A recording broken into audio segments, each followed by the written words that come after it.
Olá, tudo bem? Hoje a gente está aqui num papo diferente no canal do Bom Gourmet. A gente não vai falar de receita, não vai falar de ingredientes, não vai dar dicas de vinhos, como a gente sempre aparece no canal para conversar. A gente vai falar sobre um assunto que é muito importante, que está na pauta mundial, que é urgente e que precisa ser discutido em todos os negócios, né? Inclusive nos negócios de gastronomia. E o Bom Gourmet, vocês sabem, sempre traz informações relevantes para o mercado, para desenvolver esse mercado. Então, o nosso papo hoje é sobre energia limpa, sustentabilidade e marketing. E eu tenho dois especialistas que vão trazer essas informações para a gente e a gente vai ter uma discussão bacana aqui que vai trazer informações para você aplicar no seu negócio. Então, o que a gente vai ouvir hoje a gente vai conhecer, né, as alternativas no mercado e pensar qual seria a melhor solução para o seu negócio. Então, meus convidados hoje, vou agradecer a presença do Renato Nolico, que é engenheiro eletricista, diretor da Nex Energia e presidente de 2 cooperativas de geração distribuída. Obrigada, Renato, pela presença. Eu que agradeço o convite. E a Ingrid Ferraz, que é analista do setor financeiro da ExxonMobil e é doutoranda em desenvolvimento regional com foco em ESG. Obrigada também, Ingrid, pela sua presença. Obrigada. E vamos bater um papo aqui, então, hoje.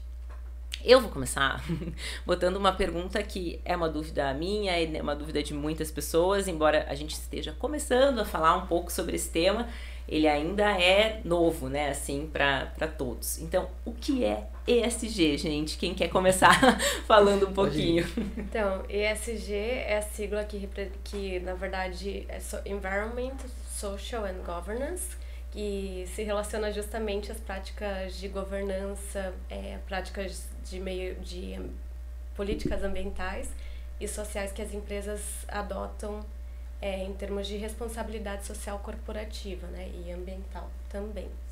Então, a sigla é sobre isso. Legal. Muito bem. Renato, se quiser complementar, falar mais alguma coisa, enfim, a respeito, assim, pode ficar à vontade. Pelo grau de importância que a gente vê que está tomando uma proporção bem grande agora no Brasil, né? A gente via antigamente muitas empresas fora do Brasil sempre foram muito preocupadas um pouco com isso, e agora no Brasil que está chegando um pouco mais. E ESG, ele vai muito além, né? O ESG, a gente quando pensa só o seguinte, mas eu estou consumindo energia limpa, eu estou dando um destino correto ao lixo, o que eu estou fazendo, tudo sobre esses impactos, mas vai muito além. Como ela falou, na parte corporativa, tem coisas que a gente nem imagina, né? Tem coisas além da transição energética que são práticas muito importantes que todas as empresas devem ter. Hoje a gente vai falar um pouquinho sobre energia, também sobre a área de estudo da Ingrid, que é sobre essa transição energética, né, e essas responsabilidades, mas com certeza é algo que vai agregar bastante para todo mundo que participa aqui e acompanha o podcast. Legal. Quando a gente fala em ESG, não está ligado apenas e exclusivamente à questão da transição energética. Ele engloba várias iniciativas nesse campo de enfim, iniciativas que visam um desenvolvimento mais sustentável. É isso. Sim. O que a gente observa é que, na verdade, o ESG ele é aplicável em todos os setores e é um movimento que vem muito impulsionado pelas novas demandas do consumidor, que até se caracteriza como um consumidor responsável, isso muito também pela propagação que as informações tomam no mundo atual, pelas mídias sociais. E então o que impulsiona o movimento, essa exigência que as empresas vêm cumprindo, vem muito das demandas que o consumidor puxa, né? Esse input do consumidor. E até nos últimos 5 anos houve um aumento muito grande dos termos na pesquisa acadêmica, do uso dos termos responsabilidade socioambiental corporativa e ESG. E nos últimos anos acontece essa inversão também, responsabilidade socioambiental corporativa reduz um pouco a procura, isso falando bem em termos acadêmicos, do que se vem sendo apontado nas pesquisas, e ESG é o termo que está sendo mais falado, até porque na Europa, até 2050, todas as empresas, independente do setor, do porte, elas serão obrigadas a reportar ESG. Como eu falei, é um tema que é urgente mesmo, né? Ele está na pauta e não tem como fugir, senão, enfim, vai ficar para trás e, inclusive, até prejudicar mesmo, né, um negócio, enfim, a performance, né. E a gente, só complementando o que a Ingrid comentou, é um tema tão importante que, mesmo em mídia, assim, né, na nossa área aqui, a gente já vê editorias dentro dos grandes jornais para trabalhar só com isso, né, para fazer coberturas exclusivas, enfim. Então, acho que realmente é um tema bem do momento, né. E, bom, como a gente falou um pouco de energia limpa, como que a energia limpa ela se enquadra nesse contexto do ESG, né? Assim, qual que é a grande discussão do momento, assim, né? Nesse sentido da energia limpa. A energia limpa hoje, ela está dentro desse contexto, principalmente por conta da emissão de carbono, né? Então, a gente vê a responsabilidade que muitas empresas e pessoas físicas também, que têm um pouco mais de consciência ambiental, socioambiental, elas vêm aderindo, né, ao modelo de energia limpa, de consumo de energia limpa, de geração própria ali de energia limpa, porque ela fomenta um mercado mais sustentável. Você não precisa mais de combustíveis fósseis, você não vai atacar mais grandes, por exemplo, a gente fala hidrelétricas são energias renováveis, mas as grandes, o impacto ambiental que os reservatórios podem causar, tanto que no Brasil não tem alguma previsão para sair umas novas gigantes assim, né? Principalmente por conta desses impactos. E fora as termoelétricas, então a energia limpa ela é fundamental porque ela cria na cabeça, né? Até uma questão um pouco de marketing, né? Ela cria na cabeça do brasileiro hoje a ideia de que eu estou gerando a minha própria energia ou eu estou consumindo energia renovável, créditos de energia limpa, seja de centrais hidrelétricas que são pequenininhas, que a gente chama de fio d'água, né, que não tem um impacto ambiental muito significativo, solar, eólica, biomassa cujos insumos, né, eles são sustentáveis, como cavaco de madeira, biogás, a gente vê muito aí, tem até a Anex inclusive tem um projeto que, se não me engano, é o primeiro do Brasil, que fica em Santa Catarina, que é um projeto implantado dentro de um aterro sanitário, que tira todos os resíduos, né, promove ali a pirólise, né, então queima o lixo, vamos dizer assim, sem a emissão de poluentes, sem a emissão de gases nocivos, com isso gera energia e um potencial de geração de crédito de carbono absurdo, porque a gente está tirando do planeta resíduos, né? Então, quando a gente vê a energia solar também, eu acho muito, muito interessante. Tem um movimento em cima da energia solar que a gente vê no Brasil e fora do Brasil, mas a capacidade de geração, por exemplo, de crédito de carbono não é tão alta, porque ela não tira nada do planeta, né? Ela utiliza a energia, utiliza o sol como fonte primária de energia, mas não retira nada do solo, não retira nada do ambiente. Então, e aí entra essas novas linhas que não são tão novas, mas que o Brasil tem um potencial absurdo para conseguir explorar isso, mas ainda é muito pouco explorado. Acredito que muito em função do custo também, que são as termoelétricas de biomassa e biogás, né? São pouquíssimas termoelétricas de biomassa e biogás hoje no Brasil, frente ao potencial que a gente tem. Tira resíduos do planeta, gera muita energia e tem um potencial de geração de crédito de carbono muito alto, né? Então, acredito que isso se enquadra muito. Muita gente fala. Até no quesito de marketing que a gente estava comentando, as empresas elas possuem hoje um papel fundamental, porque a mudança de mente do brasileiro é muito difícil dela acontecer. A gente vem tratando sobre sustentabilidade, sobre esses temas há muito tempo, mas isso parece que não cola ainda na cabeça, né? Então, a gente vê, como você mesmo comentou, né? A gente vê linhas editoriais específicas que tratam sobre isso, mas a mudança principal ela tem que acontecer no dia a dia.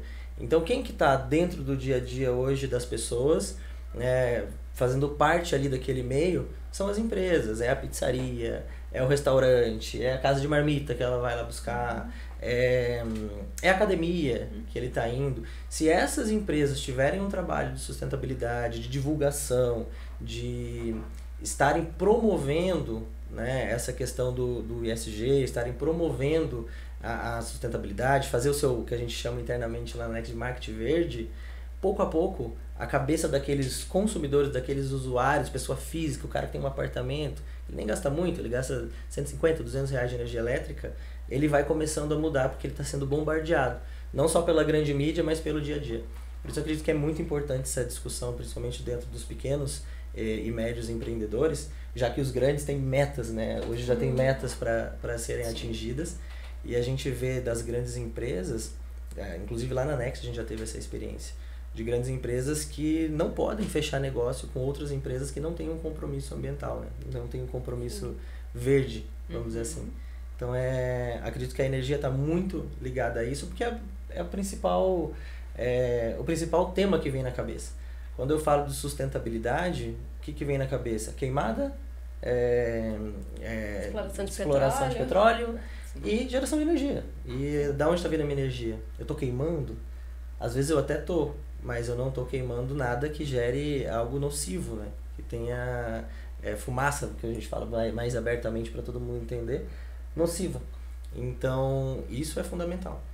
Por isso que eu acredito que a energia ela se liga diretamente, é um dos primeiros tópicos que vem na cabeça quando a gente começa a falar sobre sustentabilidade. Muito bem. E o interessante da Solari, que é o que a gente mais pensa em sustentabilidade, é que, quer queira ou não, existe ainda um impasse, eu acredito, pelo que a gente vivencia, que é a questão financeira. Então, a questão de boas escolhas, desde que não impacte o meu bolso. E a energia solar, eu acho que ela traz muito, além do poder de escolha e de decisão por algo mais correto para o ambiental, é acessível, é viável, ao longo prazo é ainda mais interessante do que as fontes convencionais energéticas. Então, isso deixa a energia solar muito atrativa, além de que o sol ele é disponível e infinito, né? Então ele é acessível a todos. É aquela ideia, né? Eu faço um investimento e deixo Deus gerar energia. A hidrelétrica e solar é mais ou menos assim. Eu coloco a usina de pé e São Pedro gera a minha energia se for hídrica e Deus manda sol e vamos gerar energia. Então o custo de manutenção e operação é muito baixo, né? Então por isso que eu acho que acaba sendo bem atrativo. E hoje a gente tem linhas, né, de financiamentos, linhas de empréstimos, até de consórcios hoje que permitem ter um acesso mais democrático, vamos dizer assim, à geração da própria energia. Sim. E como que ela se aplica assim à rede elétrica, né? Assim, só para as pessoas entenderem, né? Quando você faz a geração da energia. Aqui a gente está falando da solar, que eu acredito que as demais demandam um investimento maior. Não sei como é essa questão da biomassa que você comentou, se é ligado a alguma iniciativa pública ou se é privada, mas enfim, acho que a prática mais comum, né, da geração de energia é a solar ainda, né? Assim, Sim, a solar é que ela teve o boom da solar, né? Quando chegou para o Brasil aqui, ele começou a ficar um pouco mais difundido. A gente vê que desde 2012 teve uma resolução normativa da ANEEL, né, da Agência Nacional de Energia Elétrica, que ela regulamentou como que funcionaria a geração de energia própria por meio de fontes renováveis, seja solar ou qualquer outra que seja aplicável no momento, e de que forma isso se daria. E ela veio posteriormente em 2015, né, uma atualização dessa resolução, permitindo que outras geradoras que não fossem tão pequenininhas, que quando a gente fala de solar, eu estou colocando no telhado da casa, do empreendimento, né? Mas e se eu quiser investir e empreender com uma usina maior, que eu possa atingir não só uma casa com telhado, mas eu possa atingir CPFs e CNPJs diferentes com a mesma energia, né? Então, como isso se dá hoje perante a rede elétrica, vamos dizer? É uma dúvida muito comum, até dos cooperados da Next, quando vão se tornar cooperados, eles falam, mas eu vou sair da Copel aqui no Paraná, mas eu vou sair da Celesc em Santa Catarina, ou a gente está no Nordeste, né? Mas a Equatorial vai parar de me atender? Não vai. A geração distribuída, ela trouxe uma nova forma da gente poder trabalhar com energia renovável, com acesso mais democratizado, né? Então, antigamente, nós víamos que o acesso a uma energia mais barata, não se falava tanto sobre o acesso à energia limpa, as pessoas não se preocupavam se fosse limpo, queriam que fosse mais barato. Era um pouco mais burocrático, muito mais burocrático, né, na verdade, porque somente grandes empresas poderiam aderir, que tivesse uma carga, um consumo de energia muito alto, aí ela poderia comprar direto da fonte geradora que ela quisesse, da usina que ela quisesse. Mas para o pequeno, para o médio, para casas, né, a gente não tinha muito essa possibilidade aqui. E a geração distribuída ela veio tornar tudo mais acessível. De que forma? Na forma de crédito. Essa resolução que a ANEEL trouxe em 2012, 2015, passou agora foi legislado sobre isso agora para tornar um marco legal em 2022, né? 2021, 2022, agora 2023 já está sendo aplicado, ela trouxe uma democratização mais legal. Então, como funciona? É o sistema de compensação de crédito de energia. Basicamente, é a mesma coisa que eu for no Bradesco, em qualquer outro bancão, né? O Itaú, os bancos mais conhecidos, fazer um depósito em dinheiro, em espécie, no caixa eletrônico ou no caixa, e eu vou sacar esse dinheiro lá em Londrina. Eu deposito em Curitiba e vou sacar em Londrina. O dinheiro não viajou daqui para lá, o seu crédito viajou daqui para lá. E a geração distribuída, ela trouxe exatamente esse conceito. Quando você está gerando energia, por exemplo, no seu telhado, ou em uma usina que está alocada através de geração compartilhada, que é o core business da Nex hoje, essa usina está gerando energia, injetando na rede de distribuição da distribuidora local, aqui no Paraná, a Copel. Essa energia, ela é utilizada imediatamente pela Copel. Ela não é utilizada na própria casa, ela também é. Mas pensa que no caso da solar que a gente está falando, a gente gera energia ali até o quê? 5h30, 6 horas da tarde, depois já começa a escurecer, a capacidade de geração de energia diminui drasticamente. Mas o horário de pico, o de maior consumo, é mais à noite. É a partir desse horário, quando ela deixa de gerar. Então essa energia hoje ela não é armazenada, ela tem que ser utilizada de imediato. Então a distribuidora, ela utiliza essa energia, então às vezes você está gerando energia na sua casa, mas você não está lá, e eu moro próximo de você, eu estou utilizando a sua energia que você está gerando, né? Porque a concessionária tem esse sistema hoje que chama empréstimo gratuito. Então você está dando energia para ela e ela está devolvendo como crédito para você. Então no caso da sua casa, você vai consumir durante o mês a energia da concessionária, da distribuidora, somente no final do mês, quando fechar o seu mês de geração, foram realizadas as medições, ela vai ver quanto de energia você injetou e jogar na sua fatura como um crédito. E aí você passa a utilizar esse crédito de energia, ele tem hoje durabilidade de 5 anos, então ele tem uma validade de 5 anos. Então, esse mês eu gerei muita energia e consumi muito pouco. Mês que vem você usa, ou no outro mês você usa, você tem até 5 anos para isso. E no ramo que a Nex, no core business que a Nex está inserida, que é a geração compartilhada, no caso da Nex especificamente, nós não construímos as usinas, nós não investimos na geração de energia, a gente une as pontas. Então, às vezes o empreendimento ele não tem o orçamento disponível no momento para fazer o seu investimento, gerar seu que também não é barato, né? Existem facilidades, mas no bolso do empreendedor brasileiro, todo custo é custo. É muito e muito custo. Faz a diferença. Nesse caso, a gente encontra outros empreendedores ou empresas que o negócio deles é construir usinas. E eles constroem essa usina, a cooperativa, né, ou um consórcio, ou uma associação, qualquer veículo assim que tenha a capacidade de reunir pessoas e CNPJs ali com o mesmo objetivo, que seria consumir energia limpa e economizar também na conta de luz, pode realizar a alocação dessa usina. Então hoje a cooperativa aloca esse projeto.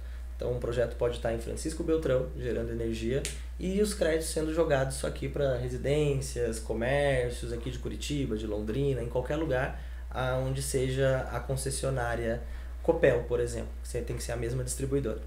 Nesse caso, esse empreendedor ele não precisa realizar o investimento, ele não precisa comprar suas placas, ele não precisa fazer os investimentos no projeto, outro investidor já fez por ele. O que ele faz? Ele recebe uma fração daquela quantidade de energia gerada, que a usina geralmente ela é muito maior do que eu instalaria, né? Então, todo o processo de crédito é o mesmo. A usina gera, injeta todo esse crédito aí numa conta da cooperativa, por exemplo. A cooperativa apresenta para a concessionária e fala, ó, tal padaria, tal mercado, tal pizzaria, tal restaurante, tal casa, tal empresa vai receber tantos por cento dessa energia, tanto desse crédito, tantos por cento desse crédito, tantos por cento desse crédito. E assim, a democratização ao acesso ela ficou muito mais fácil, né, de ser alcançada. Então a gente vê hoje pessoas que não têm telhado, que moram em apartamento, mas tem um consumo alto, quer utilizar energia limpa, ele pode aderir através desse modelo, se torna um cooperado e recebe o crédito de energia. Então não tem nenhum tipo de instalação nesse caso, a energia ela continua vindo da distribuidora, não vai mudar nada no físico, e isso facilita muito o discurso de sustentabilidade, porque antes, não, é muito caro. Não, é caro demais, eu não vou fazer porque é uma coisa muito cara, eu tenho que mudar meu relógio, meu medidor, eu tenho que fazer um investimento assim. Não, hoje você não tem mais. Nesse modelo, por exemplo, de cooperativa, que você não precisa investir na sua usina fotovoltaica, você utiliza energia solar de outra pessoa que já fez esse investimento, você não precisa investir em nada, consegue utilizar a energia limpa, consegue economizar, né, o prazo de mercado é 15%, 20% todo mês na conta de luz, sem precisar fazer nenhum tipo de investimento. E isso, aí o discurso de sustentabilidade ele ganhou uma proporção altíssima. Né? Então, a gente vê hoje no Brasil um boom, a curva de crescimento e instalação das placas fotovoltaicas nos últimos anos ela foi exponencial. Né? E a tendência é só subir. Então, acredito que fica muito mais fácil de discursar sobre isso agora, sabendo que você não precisa investir, você não vai correr risco de cair a sua energia porque você não está mais na concessionária, você está. O modelo de crédito que tá tramitando. Às vezes eu brinco com alguns clientes nossos, é só papel. É só papel que vai para lá e papel que vai para cá e o crédito que vai ser injetado ali, porque a energia limpa ela já está sendo gerada em outro lugar, a gente já está fazendo todo o trabalho por você. Seu papel é consumir, fomentar esse mercado, divulgar isso e expor essa ideia, né, de sustentabilidade, de se preocupar um pouco mais com o meio ambiente, de se preocupar em também economizar, né? Porque hoje no Brasil você paga mais barato nesse modelo, em outros lugares do mundo você paga mais caro por ter energia limpa. Né? Então acredito que facilitou bastante a nossa vida. Muito bem. E eu posso complementar só de fazendo um paralelo e trazendo uma informação adicional que é interessante. Na Suíça, por exemplo, o governo, existe uma empresa privada, mas com parceria, seria como uma Copel, que recebe, ela na verdade, se você, pessoa física, tem um espaço disponível para instalação de painel solar, ela vai fazer um investimento para instalação e daí vai ser a dona dos painéis, mas você vai ter acesso a essa energia limpa, mais barata e sem custear o investimento. Então, isso é uma tendência muito grande e no Brasil a gente observa um pouco assim, as coisas acontecem e vêm e são replicadas aqui. Então, já fazendo um paralelo com o mercado europeu, além da obrigatoriedade de todas as empresas, independente do setor e do porte, em reportarem ESG até 2030, até o governo já investe e financia nessa parte mais burocrática e que despende dinheiro para acessibilizar a sustentabilidade energética, principalmente, que energia é sinônimo de progresso e por isso é tão interessante estudar a sustentabilidade também nesse setor. E a energia impacta todos os outros setores consequentemente, né? Sim. E 2030 é amanhã, né? Então, realmente é muito... Eu não sei se eu tinha comentado rápido. 2050, mas é 2030. 2030. Muito bem. Então, me parece que esse é um modelo que para os pequenos, médios empreendedores é o mais interessante, assim, né? Porque o investimento, você consegue ali, né, ter um controle melhor nesse investimento e com um ganho interessante, assim, né? Sim, com certeza. Até porque muitos pequenos empreendedores, médios empreendedores, às vezes até alguns robustos, né? Sim. Não têm o conhecimento sobre energia. Então, quando você está, por exemplo, aderindo a uma gestora de energia que faz todo esse papel, hoje não existe só a Nex, né? Tem muitas gestoras hoje no Brasil. Quando você está aderindo a isso, você tem possibilidade de ter outras descobertas. Você tem a fatura de energia desse cooperado na sua mão, você tem um contrato assinado com ele. Às vezes a gente consegue olhar, eu jogo a energia lá para ele, o crédito de energia para esse cooperado, para esse pequeno empreendedor, dou uma economia para ele em cima desses créditos que ele está recebendo e de repente eu pego a fatura dele e vejo que ele não está economizando. Mas eu estou colocando um crédito de energia mais barato do que ele pagava, por que ele não está economizando? Aí a gente tem essa possibilidade de ajudar o pequeno empreendedor a olhar e falar assim, nossa, esse cara ele tem uma câmara fria, né? Então ele tem muitas máquinas, muitos motores, muitas esteiras e tem o que a gente chama de energia ativa e energia reativa, né? Ação e reação. A energia ativa é a boa, que ele utiliza. E quando você tem muitas máquinas, muitos motores, geradores ali, você tem o que a gente chama de energia reativa, geração de energia reativa, que é a sujeira na rede de distribuição. No Brasil você tem um limite para injetar. Então, às vezes a gente vê máquinas que não estão bem reguladas, etc. Isso no mês seguinte vem uma multa. Ele injetou mais do que deveria, veio uma multa de R$1.000 e poucos, R$2.000. E ele acha, às vezes ele olha, não entende, ele acha que a fatura dele só aumentou, o preço só aumentou. A gente que tem acesso, que está injetando crédito, tá ali balizando no centavo para ele, a economia que ele tem que ter, o que precisa, a gente olha e fala, tem coisa errada. A gente já aciona ele e fala, ó, você está injetando, você está tomando uma multa na distribuidora, você pode acionar tais e tais e tais empresas que vão ajudar você, às vezes com investimento de R$ 1.500, no que a gente fala que é a correção do fator de potência, está no banco de capacitores lá, R$ 1.500, no outro mês já não vem uma multa de 2.000. Então você já regula e a sua economia volta a acontecer. Então facilita muito para o pequeno empreendedor, porque além de dar economia, a fatura de energia dele está na mão de especialistas, né? Então coisas às vezes que eles não tinham nem noção do que é na fatura, a gente conseguiria contornar o custo. Às vezes consumidores um pouco maiores, que têm o seu próprio transformador, ele está mal dimensionado, ele está pagando um custo de demanda para a distribuidora maior do que precisava, e tudo isso a gente consegue analisar com a fatura dele, democratizando o acesso à energia limpa, e com isso a gente vem de bonde, né? Essa questão, porque o compromisso com dessas empresas, como a Nex, o nosso compromisso, é gerar economia, gerar satisfação. Então eu gero crédito de energia limpa, mas se ele não tem economia, ele não está satisfeito, vamos olhar o que é. Então isso facilita muito para o pequeno e para o médio empreendedor, que ele tem confiança em saber, a minha energia está vindo de uma fonte renovável, e tem pessoas olhando ela, e eu vou ser comunicado se tiver alguma coisa fora do normal.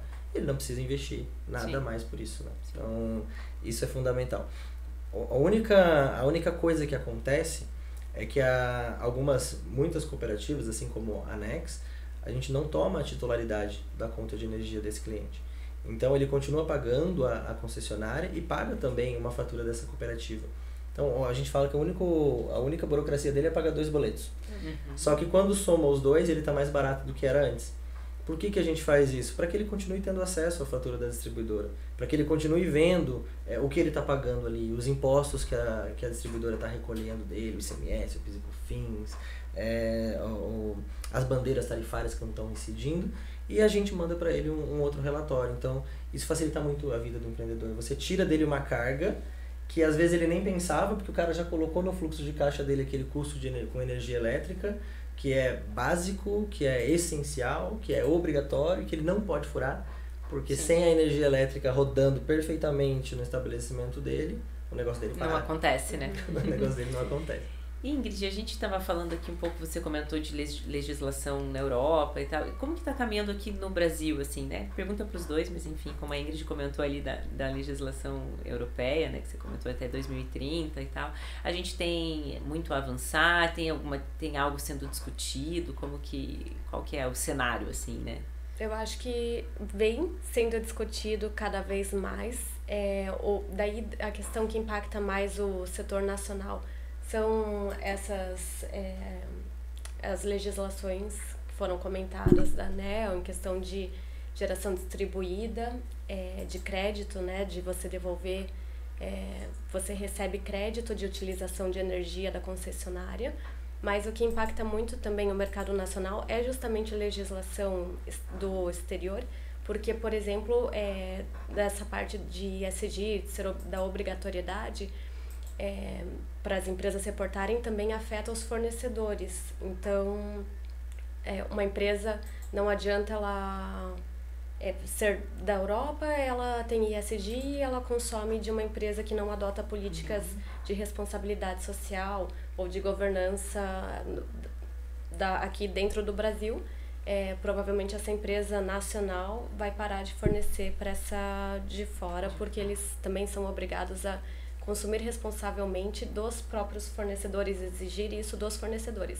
Então, direta e indiretamente, a legislação internacional que está sendo aplicada e cada vez mais incisiva, ela afeta também o nosso mercado interno. Para conseguir seguir, enfim, negociando com o mundo, precisa ter essa postura, né? Com certeza, e além da maior conscientização dos consumidores. Eu ia chegar nisso, a gente um pouquinho antes de entrar no ar falou sobre isso, né, de como já tem um impacto no mercado e de que forma isso deve ampliar, né, enfim, qual que é a percepção de vocês, se o consumidor mesmo já vai começar a cobrar, né, ali um posicionamento, né, seja de um negócio pequeno, de onde ele se relaciona diariamente, né, consumindo suas refeições, seja de grandes empresas, né? Sim, isso afeta até o mercado de trabalho, porque hoje em dia para a questão de contratação mesmo, as pessoas também estão exigindo trabalhar em empresas que reportam e que têm uma posição positiva em relação tanto ao relacionamento interno com os funcionários quanto externo com o entorno que a empresa está inserida. Então, tanto no mercado de trabalho quanto opção de consumo, eu vejo muito ainda como impacto que as pessoas às vezes não se interessam por um produto se ele tem um custo muito mais elevado do que um produto normal, se esse produto ele for mais responsável. Mas quando esse custo é reduzido ou mínimo, ou até quando os consumidores tomam consciência de que pode ser até mais barato consumir um produto responsável, orgânico ou energia limpa, então não existe impeditivo nenhum por parte do consumidor. Isso é uma realidade também no mercado de alimentício, porque se você pode consumir diretamente dos produtores, um produto orgânico, às vezes não certificado como orgânico, porque isso tem um custo financeiro, mas você pode consumir produtos de agricultura familiar, é muito mais saudável, muito mais responsável ambientalmente e socialmente, e ainda por cima é mais barato porque você corta os intermediários no mercado, você está consumindo direto ali do produtor. E a questão da energia basicamente também se relaciona, existe esse grupo de consumo responsável, e ainda por cima você ganha o benefício de economizar quando você consome energia limpa. Nessa questão de produtores locais, né, também impacta bastante os negócios de gastronomia, né, que muitos inclusive usam ali nos seus, como a gente, né, estava comentando sobre marketing, isso é importante, né, dentro do, né, nesse apoio e nesse uso, né, da produção local, que tem menos impacto de transporte, enfim. Por isso que essa questão da sustentabilidade é tão ampla, né? A gente falou um pouquinho sobre comunicação, marketing. Queria que vocês falassem um pouco como deixar isso claro, né, para o consumidor e que não fique também só num discurso, né? Dá para, de repente, o empreendedor usar como se fosse criar um próprio selo, assim, né? Mostrar o que ele faz, como que ele tem essa aplicação, né, do ponto de vista da sustentabilidade, assim, no seu negócio. É um desafio, é um grande desafio que a gente vem passando, né, tipo, desde os últimos anos aí que a gente tem conversado diretamente com os consumidores, a gente percebe que muitos deles só focavam realmente na economia financeira. Então, o que a gente vem conversando bastante internamente sobre isso? O posicionamento da marca da empresa, no caso da nossa empresa, que trabalha com energia, ele tem que mudar um pouco. E ele vai mudar, e está mudando um pouco. Antes, quando a gente abriu o leque, como que você precisava atrair, né? Você atrair, você tem que falar, economize na conta de luz, economize na conta de luz. Porque é assim que vem o chamativo do brasileiro, que o bolso dói, vamos tacar lá que está doendo, vamos fazer a dor passar um pouquinho, vamos remediar ali temporariamente, vamos tratar assim. A partir do momento que a gente já consegue uma gama de clientes, um portfólio de clientes maior, mais difundido, com escala no varejo, a gente já tem uma arma na mão para conseguir trabalhar para o bem, quando a gente vai falar sobre isso, né? Então, o discurso ele tem que mudar do economize financeiramente na sua conta de luz para uma economia sustentável. E aí tem que ser um bombardeio. Tem que ser um bombardeio. Então, ele precisa estar sendo acessado com esse tipo, ele precisa estar acessando esse tipo de conteúdo, esse tipo de informação constantemente. Em todos os veículos de comunicação que ele vê, em todas as empresas que esse consumidor for buscar. E transformar, a gente fala, como que a gente vai fazer o cara pagar mais caro por uma energia limpa? Mesmo sabendo que o custo de geração ele é mais caro de uma energia limpa. Transformando isso em algo, um status, né? A gente sempre fala, se for legal, se for bacana, se ele tiver esse compromisso sustentável, se a gente colocar isso para ele em alta de uma forma que se torne, digamos assim, algo... uma Apple, né? A gente sempre faz aquela comparação entre o que é para o consumidor consumir energia convencional, né, das distribuidoras, ou energia limpa, a gente consegue ir tratando ele um pouco melhor nesse sentido. Os consumidores hoje que podem, por exemplo, ter os selos certificados mesmo de energia limpa, na verdade, por hora, tem que ser consumidores muito grandes, porque a gente tem algumas limitações. Então, quando a gente fala do I-REC, por exemplo, tem o I-REC Brasil, que são algumas certificações e selos, você compra por megawatt-hora, por muita energia. Então, como que a gente consegue fazer esse mini selo, né? A gente loca as usinas de energia renovável, né? De energia limpa. A gente consegue dar para ele uma certificação, por exemplo, uma certificação de energia limpa, porque ele está consumindo de uma empresa XYZ, no caso aqui a Nex, e mostra para ele, pode divulgar, pode trabalhar. Dentro do nosso próprio termo de adesão ali, a gente permite que ele utilize a marca da cooperativa que ele está aderindo para fazer a divulgação dele, de que eu utilizo crédito de energia limpa. Ainda que não seja algo internacionalmente certificado, né, ou reconhecido, é um primeiro passo. É um primeiro passo para que ele possa mostrar que ele tem um compromisso. E a gente vai estar incentivando. Agora com o marketing está muito mais pesado em cima disso, porque é uma questão. A gente vê, há um tempo atrás, a gente teve a queimada no Pantanal, né, que a gente viu e falou assim, nossa, mas qual foi o impacto disso? Meses depois a gente teve uma das maiores secas que o Brasil já viu, né? Agora a gente tem muita descompensação, a gente vê Santa Catarina sofrendo com alagamentos, muita chuva num canto, muita seca em outro canto. Esse desequilíbrio, ele assusta, e ele é um sinal de alerta, é o planeta gritando, né? Então todo mundo que tem possibilidade de fazer um discurso e de fazer além de um discurso uma ação relacionada à sustentabilidade tem que fazer, precisa fazer. Nesse caso a gente pode certificar, a gente pode através dar um selo ali e uma permissão de utilização da nossa marca para que eles utilizem no marketing, mostrem que ali utiliza essa energia limpa, e um bombardeio de informação para que os consumidores desses empreendedores também entendam que devem optar ou prefiram optar por consumir em estabelecimentos que tenham responsabilidade ambiental. E sejam propagadores também, né? Propagadores, com certeza. Porque você mudando aquilo que o consumidor busca, você muda a entrega, né? Você muda o que ele recebe. Então ele precisa ter essa consciência. Ele precisa ter essa consciência de que a gente precisa focar e olhar com mais carinho para a sustentabilidade. Eu sei que a gente fala disso por muito tempo, mas agora o planeta está realmente gritando, né? Eu fui participar de um evento, uma palestra em Santa Catarina, há uns 2 meses atrás, a gente levou 14 horas para chegar, porque todo lugar que você chegava tinha que atravessar de barco. Tava tudo alagado, tava impossível. Na mesma época, a gente vê notícias na internet que Teresina, a capital mais quente do Brasil, estava derretendo sola de sapato, não é brincadeira, tinha vídeos de pessoal nos jornais com sola de sapato derretendo. Então, e é o mesmo planeta, é no mesmo dia e hora em que os dois extremos aconteciam, né?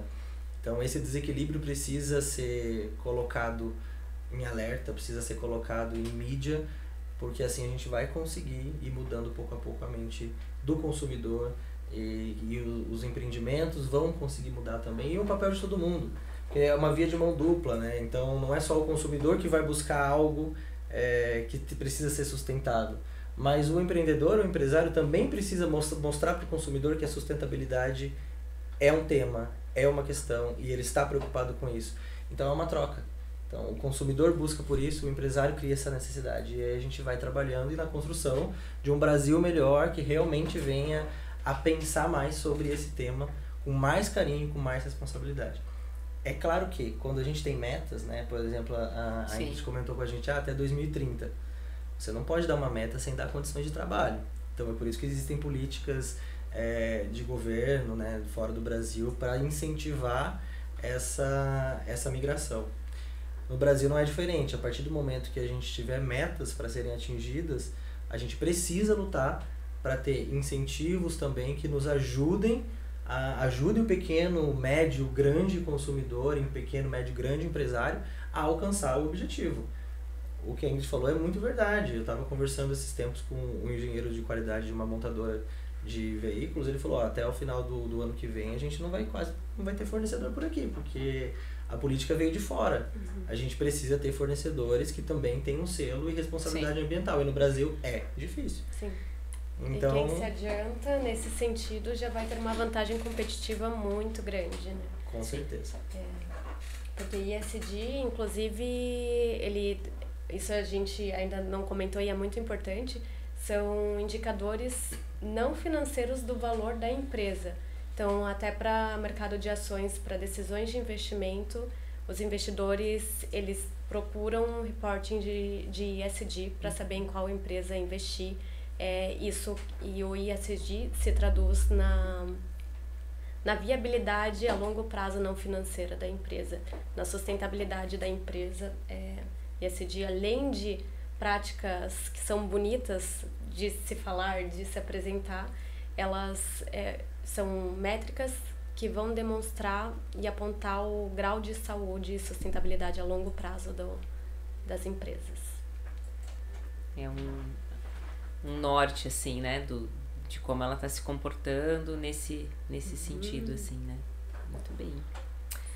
Muito bom, gente. Ótimo papo, acho que bastante esclarecedor, né, para quem nos acompanha, que é empreendedor, que enfim, está no mercado, está percebendo essas mudanças e de alguma forma quer fazer mais alguns movimentos nesse sentido, né? Claro, tem a questão da geração de energia, tem outras iniciativas que a gente até comentou aqui, né, da responsabilidade quanto aos produtos, né, que são utilizados, de que forma que eles são produzidos, enfim. Então, tem mais papo aqui, né, nesse sentido. Teria pano pra manga, né? Bom, pra gente finalizar, queria que vocês, enfim, falando realmente para os empreendedores aí desse mercado de gastronomia, né, que em geral não são pequenos e médios, o que é mais urgente, o que eles podem fazer aí já de tudo que a gente falou, já falamos bastante, já demos várias dicas, mas enfim, como uma mensagem final aí para... Eu acho que é ter uma comunicação muito próxima com os seus clientes. Isso é muito facilitado pelo mundo, pelo contexto mundial que a gente vive, né, as redes sociais, e é optar por boas escolhas.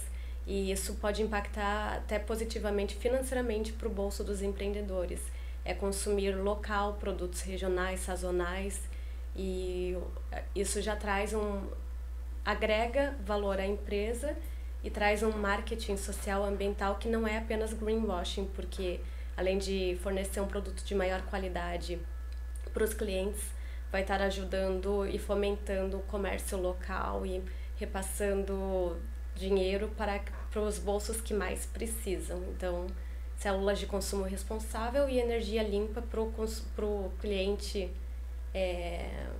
restaurantes, do setor alimentício. Eu acho que é bem interessante focar nesses dois pontos. Com certeza. Se aproximar bastante do seu consumidor, tendo um discurso mais sustentável e dando exemplo, né?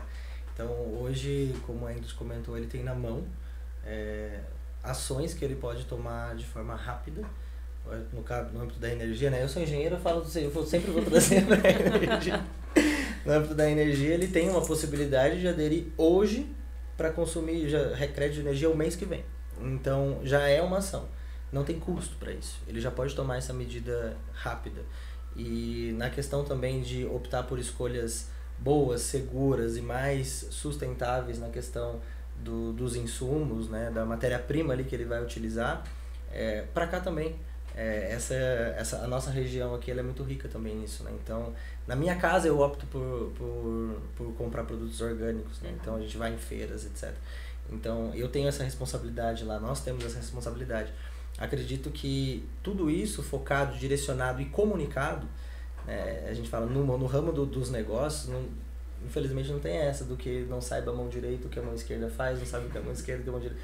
A gente tem que fazer e a gente tem que contar. Tem que divulgar, não só para se autopromover, isso acontece como consequência, mas para incentivar, para mostrar e saber que a sua empresa é realmente responsável, ela tem uma responsabilidade, ela tem um compromisso com os seus clientes de oferecer o melhor produto, mais saudável possível e toda a sua cadeia de produção ela acontece de maneira sustentável, inclusive com a energia que é utilizada para preparar tudo isso. E deixar aberto também os canais para quem quiser conversar com a gente, trocar ideias, tirar mais dúvidas. Ali através da Nex a gente pode tá orientando mais, melhor, bater papo sobre isso. E claro, deixar aberto a possibilidade de quem quiser economizar com energia limpa, é só nos procurar, que a gente vai estar ali à disposição. E hoje a gente tem todas as fontes de energia, quatro das principais fontes de energia renovável a gente tem disponível, né? Desde biomassa, solar, hídrica, hidráulica. Você pode optar por saber de onde você quer que o seu crédito de energia venha. Legal. Ingrid, aproveitar que você é da academia, enfim, tem algum livro, site, algo que as pessoas, enfim, possam consultar? Quem se interessar mais por ESG, quer aprofundar um pouquinho, que não seja assim tão teórico, mas que já leve a mais conhecimento também, de repente, que você possa indicar. Olha, eu indico base de pesquisa mesmo, para você pode buscar informações na internet, das formas mais fáceis, até pelo ChatGPT, e depois vai atrás de fontes, e o melhor lugar para você ter um aprofundamento bibliográfico mesmo em questão de qualquer assunto é base pública de artigos e teses e dissertações, que é a base CAPES.